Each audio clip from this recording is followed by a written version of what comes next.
So hello, আজকে হচ্ছে আমরা সুইচ গিয়ার অ্যান্ড পাওয়ার প্রোটেকশনের সেকেন্ড নাম্বার এক্সপেরিমেন্টটি করবো, যেখানে হচ্ছে আমাদের ভোল্টেজ রিলের স্পেশালিটি, অর্থাৎ আমরা একটা লো ভোল্টেজ রিলে কয়েলকে ব্যবহার করে আমাদের এক্সপেরিমেন্টে স্প্লিট করবো। সো আমরা অ্যাকর্ডিংলি আমাদের এই ম্যানুয়াল অনুযায়ী আমরা হচ্ছে আমাদের সার্কিট ডায়াগ্রামটি আমরা করে ফেলেছি। সো এখানে আমরা হচ্ছে আজকে প্রথম এক্সপেরিমেন্টের জন্য আমরা ইনপুটটা এখান থেকে অন করে নিব। তারপর এখান থেকে হচ্ছে আমরা গ্র্যাজুয়ালি আমাদের যে সিঙ্গেল ফেজ এসি ভোল্টেজটা আছে সেটাকে আমরা হচ্ছে ইনক্রিজ করে আমরা আমাদের কাঙ্ক্ষিত যে ডিজায়ার ভ্যালুটা আছে সেটা আমরা ডিকাটা দেখব। সো অলমোস্ট এখান থেকে আমরা 0 থেকে প্রায় 96-97 ভোল্ট আমরা হচ্ছে উঠিয়ে রেখেছি, কারণ এটা স্লোলি করে এনগেজ করতে হয়, অনেক সময় সাপেক্ষ। সো আমরা এখন এটাকে অ্যাক্টিভ করার জন্য যে রেঞ্জটা হচ্ছে সেখানে হচ্ছে আমাদের 60 থেকে 160 ভোল্ট পর্যন্ত ডিসি।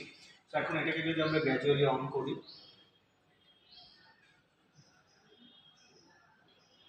খুব স্লোলি আমাদের এখানকে অন করতে হবে।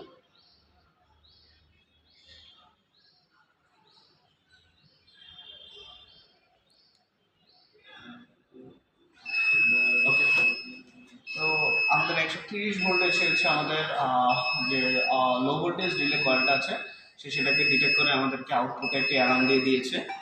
এখন আমরা হচ্ছে এটাকে আবার হচ্ছে স্লোলি আমরা ডিক্রিজ করে দেখবো যে কততে হলে সেটা আমাদেরকে কন্ট্রাক্টটাকে ছেড়ে দেবে।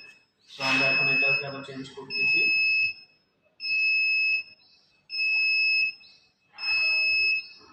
এখানে বলে রাখা ভালো যে ভোল্টেজ চেঞ্জ হওয়ার পর আমাদের কিছু সময় নেবে যেটাকে কাট অফ হতে।